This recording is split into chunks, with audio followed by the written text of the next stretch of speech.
Hey, sports card fans, it's John, Boggs fan. Hope you're all doing well. Back in November of last year, I started a quest to see how many cards I could pick up from my 100 cards for $100,000.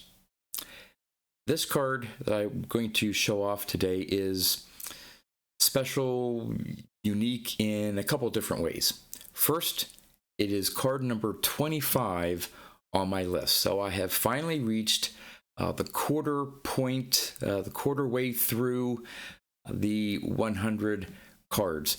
So given my fairly limited card budget and the fact that it's essentially only been about 9-10 months, I think picking up 25 of these cards is a pretty good accomplishment. Now, granted, a lot of the cards that I've picked up are the low-hanging fruit, the more inexpensive cards. So as I continue this quest, I'm going to be getting more and more expensive cards.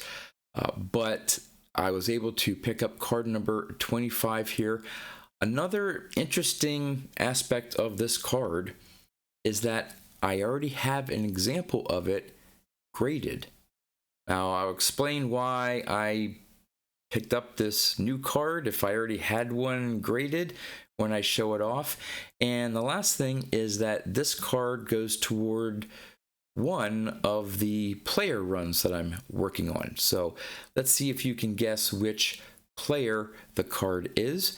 And so I'm going to turn the camera around and show off card number 25 on my list of 100 cards for $100,000. Okay, before I show the card off, I want to explain why I picked up another graded example of this card.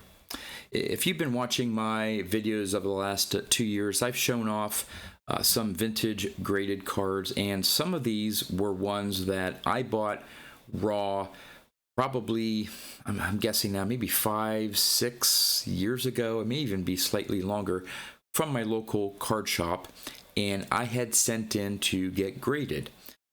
Of course, I made the mistake of sending them into Beckett to get graded rather than PSA.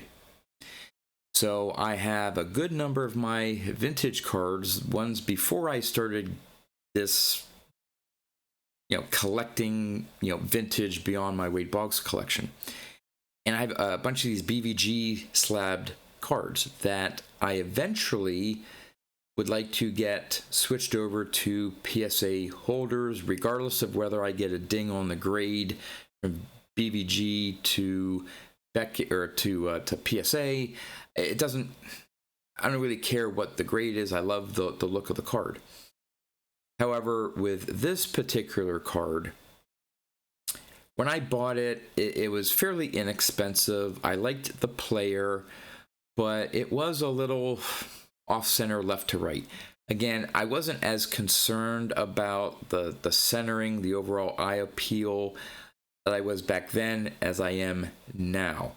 So I kept looking at this card and saying to myself, you know what, if I can find a better example in a PSA slab, because this wouldn't be one, based on the grade and the value, probably not really worth converting over to PSA.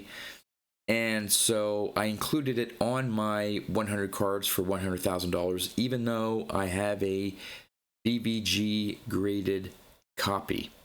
So here we go. I'm going to show off the BVG copy, and then I'm going to show off the PSA copy that I just picked up. All right, so here we go. Card in question is the 64 Topps Kari Strumsky. This one got a BVG 5, and as you can see, maybe not top to bottom, but left to right, you can clearly see that it's off center. Now again, when I get some of these vintage cards, they don't have to be perfectly centered, because again, I'm sometimes looking at grades as low as 4, and I've even picked up a couple 2s. So they don't have to be perfectly centered, but this one was just a little too off center for me. Again, based on my current criteria versus when I originally bought this card raw. The back of it, though, is pretty nice. All right, that's fairly well centered. Again, these 64s, the backs tend to fade a little bit, but overall has a pretty good back to it.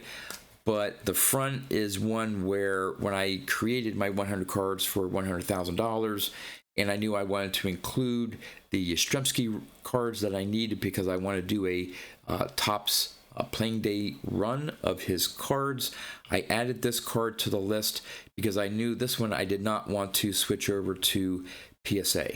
So with that said, that is the card that I have an idea of what I'm going to do with this card.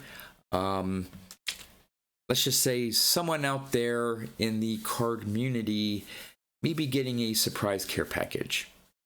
We'll see. But here is the replacement. I replaced it with this PSA 6 copy. That is a lot better centered. Again, I didn't need to go overboard with a 7 or an 8. But this collector grade 6 is what I'm looking for these mid to early 60s cards that I'm missing for Yastrzemski. So again, nice clean front, better centered, maybe not perfect, but it's a lot better centered than this copy here. I'll show it side by side here so you can see the difference. All right. And the back is just as nice. And if anything, maybe slightly better, slightly darker. I don't know. Maybe the same. Now this one here, you can actually pick up the little scratch off. And I don't know if this was maybe never scratched off. I'm not sure. Because you can almost see some wording there that, well, yeah, that is the wording right there. So I'm not sure about that scratch off. It doesn't matter to me with these 64s. Yeah, you're supposed to take a coin and scratch off. That one looks like it may have never been scratched off. That one was. But at any rate, I'm very happy to have this copy here toward my Card Yastrzemski run and my 100 cards for $100,000. Now, with this card, I've been giving you an update as to where I stand on my original budget for the $100,000 and what I have spent so far. So again, as the months go by, these vintage cards are going up in price for the most part. So in order to keep on budget, I've had to do some sacrificing sometimes in terms of the grade that I originally said that I was going to, or that made up the list. When I actually get to buying the cards, I've been able to save a little money by going down a grade, sometimes two. So I originally had on my list this Card Yastrzemski in a PSA 7. So obviously where PSA 7s are now, I couldn't buy for what I thought I would have back in November of last year. So I saved a little bit of money by going with a 6. So overall, the 25 cards now that I have on my list, I originally said that they would cost me $4,025. I have spent only $3,395 on those 25 cards. So in terms of where I thought I would be with these 25 cards, I am $630 under my budget. So this has been adding up over time. Now, I don't always save money. There have been a couple cards where, based on the grade and where current prices are, I've had to go above my original cost estimate. But more often than not, I've been able to save money by dropping down a grade, again, maybe sometimes 2 from what I had on my list, but they still have great eye appeal to me, even in some lower grades.